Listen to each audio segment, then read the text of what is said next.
Hi, everyone. Jessica Morales and Ashley Peterson with Stratas Advisors joining us now. Thanks for joining us, Ashley. Thanks for having me. Absolutely. Ashley, we're looking at 2019 trends, putting together, several videos focusing on that. But we wanted to talk to you about international geopolitics, what you saw this year. And with you and I talking, you were able to pinpoint really, I guess, two major themes that you were really seeing throughout the year.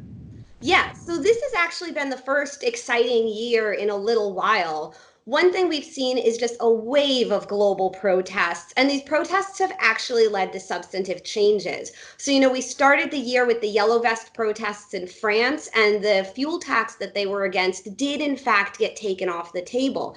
Now we've seen several leaders get deposed in Africa and Latin America, and we actually even have protests ongoing in Chile, which is a normal stalwart of stability. And in line with that, we've seen a bit of a movement away from these pro-democratic leaders towards more socialist and populist leaders. So, a trend to watch for next year.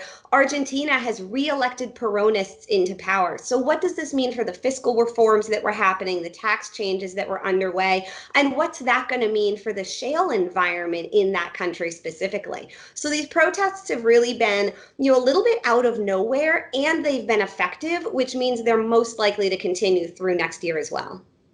That definitely makes sense when you say they're effective, and they're actually producing some sort of outcome as well. What are you seeing as your other major theme? I know a lot, has changed or up and down really since 2014 also. Yeah, so this is the first year where there's been a geopolitical price premium in oil. And it's almost funny to say that, since 2014, early 2015, when oversupply became the fear, you never saw price fluctuations on geopolitical issues. Now, keep in mind, it took several successive attacks in the Strait of Hormuz before we saw a price spike, but it did occur and it did stay there for some time. So clearly, markets are heading into 2020 just a little more cognizant of those regional risks, more aware of what's going on. This is especially important for India and China. They're major crude importers. They're continuing to grow next year, and they're starting to think, what on the ground investments should we be making? So is China going to keep building crude stocks to avoid a disruption? Are they going to invest in new pipelines, or even just shift suppliers away from the Middle East even more than they already have been?